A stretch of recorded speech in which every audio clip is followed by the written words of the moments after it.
There are a few different approaches we take towards those who have something we want. There's a passive type of idolization and envy, maybe even to the point it causes us to hate someone for what they have. It may sound absurd, but I know plenty of people that at least act perfectly content with their own life because of the success of someone they praise. It seems for some, the success of the idol and the success of the admirer are inversely proportional. The more successful our idol, the less successful the fan. Maybe because we measure our success to the success of someone else. Maybe we don't know how to define success in any other way than the wealth obtained by someone we compare ourselves to. Maybe we dedicate so much time watching, listening, or talking about someone else, we don't have time to progress ourselves. Then there's envy. Discontent sparked by someone's possessions. Envy is often viewed as wrong and offensive, especially if it leads to hatred or violence, but the negative connotation of envy can be replaced by a desire to improve. The way we handle pride and envy will determine whether we grow or hold ourselves back, whether we make ourselves slaves or masters, and that has an immense impact on our happiness and what we can contribute to the world to make it a less miserable place. I grew up in a household that enforced humility and content, a school that punished pride and jealousy, and a church that preached against the same. As me and the friends I progressed through school with started to become independent, I noticed a small pattern in the outcomes of those of us who clung so closely to this notion of content and humility that it was holding us back from becoming competent young adults. Nietzsche would describe this concept as slave morality. Nietzsche glorified the discipline and devotion to faith that Christians held, but was disgusted with the restraints they tied around themselves. Because of this, he portrays Christians as slaves and competent individuals as masters, and compared their characteristics to support his philosophy about this concept.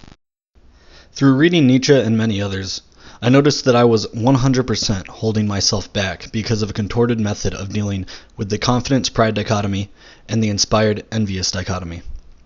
Dealing with these two topics as black and white is what is detrimental to our growth. If you assume anything that appears as prideful is evil, and any type of envy is a form of hatred, we hold ourselves back from becoming inspired to be the very thing we want to be. If we assume that pride is no problem at all, we set ourselves up for humiliation and lose access to the knowledge other people can provide us. If we assume envy is harmless, we lose our individuality and make a monster of ourselves trying to follow the exact path of someone we simply aren't. The reason I find these subjects so important is because there was a time in my life where I felt so lost, unable to find a purpose in life because I was so paranoid about not knowing the right thing or believing in the right thing. And I think I have friends and family who are in that situation right now. The toughest questions in life don't always have easy answers. What's morally right isn't always black and white. Envy and pride aren't always right or always wrong. If we approach these topics with a will to improve, we can learn and make ourselves more competent. But clinging onto a faith so tightly that we close off all of our opportunity for knowledge or improvement is a self-restraint. That's why so many of us hold ourselves back who come from a fundamental independent Baptist church or school.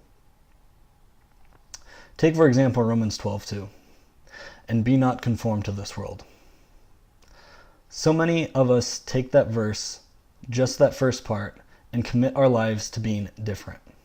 Not different in a way that means being more successful than the world, but being different in a way that just makes them seem unintentionally weird.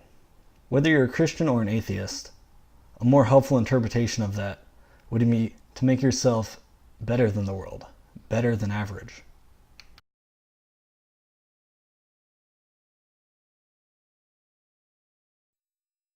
If you agree with the content I'm providing, please consider sharing this video for those who may be interested. I will seriously analyze any critiques provided, so let me know if you disagree with something I've put out. A key goal of mine is to teach myself something from this experience, so don't hold back. Please like, comment, and subscribe to help support my channel if you see it as a worthy cause. And finally, if you want to donate, the link to my Patreon will be in the description below and at the bottom of this video.